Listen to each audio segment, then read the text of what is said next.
What if everything you've been told about changing your life is actually working against you? Not slightly off, not a little misguided, completely, fundamentally backwards.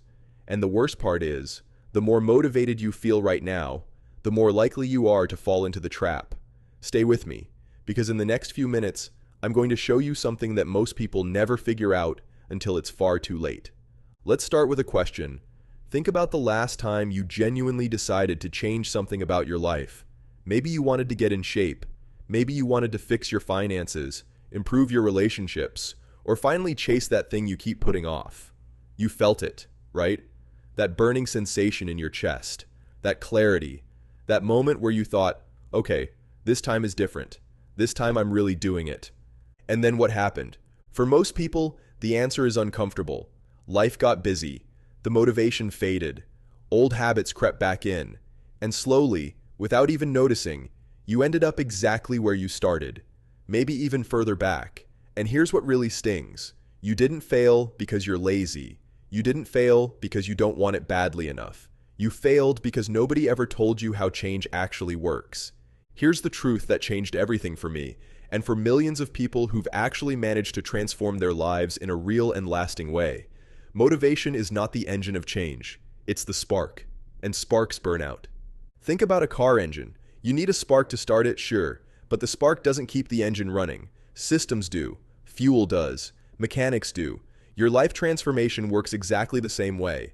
The moment you felt motivated, that was your spark. Beautiful. Necessary.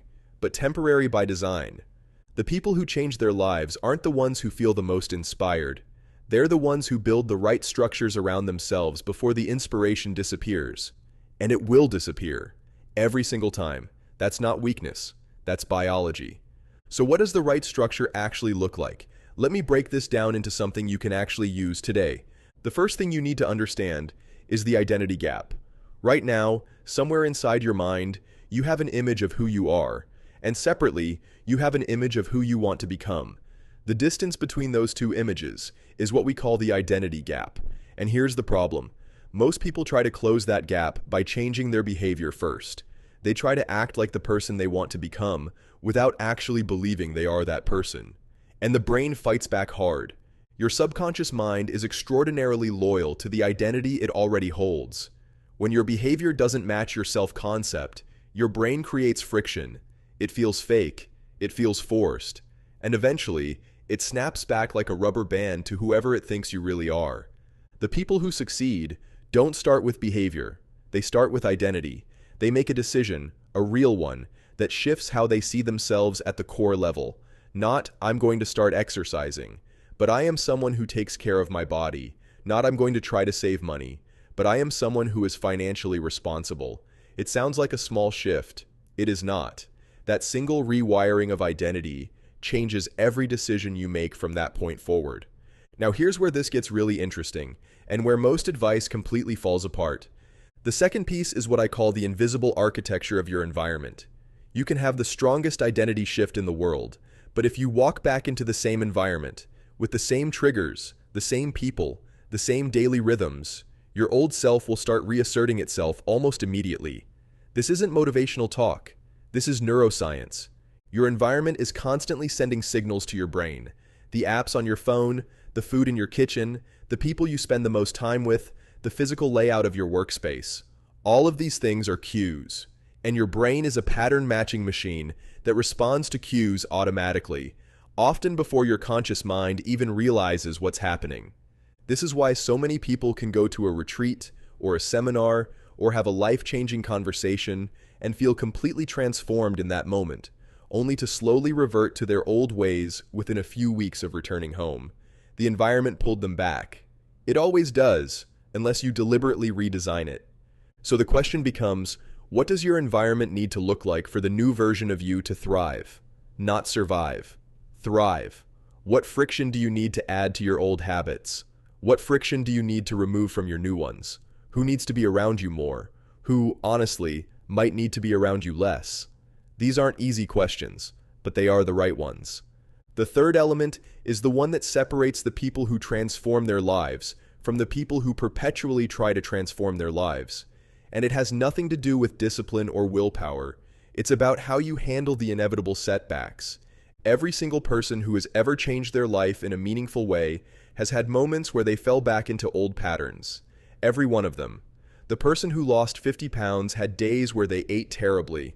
The entrepreneur who built a successful business had months where nothing worked. The person who fixed their mental health had weeks where the darkness came rushing back. The difference between them and the people who gave up is not that they fell less often. It's how they talked to themselves when they fell. Most people treat a setback as evidence. Evidence that they're not really changing. Evidence that they're still the same person. Evidence that maybe this isn't meant for them. And the moment you accept that narrative, you've given your brain permission to stop trying. But people who actually change treat a setback as information, not punishment. Information.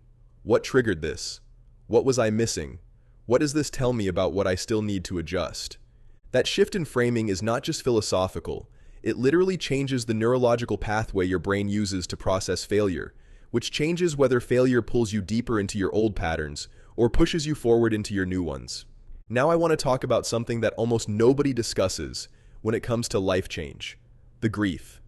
When you truly commit to becoming a different person, you are, in a very real sense, leaving your old self behind. And your old self had value. That version of you got through things. That version of you survived circumstances that were hard. That version of you had habits and patterns and relationships that served a purpose, even if they no longer serve you now. Grieving that is not weakness. It's actually necessary, because the people who refuse to acknowledge that grief, who just try to bulldoze through it with pure determination, often find themselves unconsciously self-sabotaging later. The unprocessed grief finds its way out. It always does. Give yourself permission to honor who you've been, even as you commit to who you're becoming. These two things are not in conflict. They are, in fact, the foundation of sustainable change. So let's bring this all together, because I want you to leave here with something real. If you're serious about changing your life, here is what that actually requires. It requires an identity shift that runs deeper than behavior. You are not trying to do new things. You are deciding to be a different person. It requires a deliberate redesign of your environment, because the world around you is either working for your transformation or against it, and neutral does not exist. It requires a completely different relationship with failure, where setbacks become data points instead of verdicts. And it requires the emotional honesty to grieve what you're leaving behind, so that grief doesn't pull you backwards in ways you don't even see coming. None of this is easy. I want to be clear about that. Anyone who tells you that real, lasting change is simple is either selling you something or has never actually done it. But here's what I can tell you with absolute certainty. It is possible, not for some people, for you, but only if you stop waiting for motivation to save you and start building the structure that makes motivation unnecessary. The version of you that you can see in your mind right now, the one you imagine when you think about what your life could look like, that version is not a fantasy. That version is a blueprint. And blueprints don't become buildings by wishing. They become buildings by showing up, brick by brick, even when it's hard, especially when it's hard. You already knew you were serious about this. That's why you're still watching. So let that seriousness become a decision, not just a feeling. Because decisions build lives. Feelings just start them.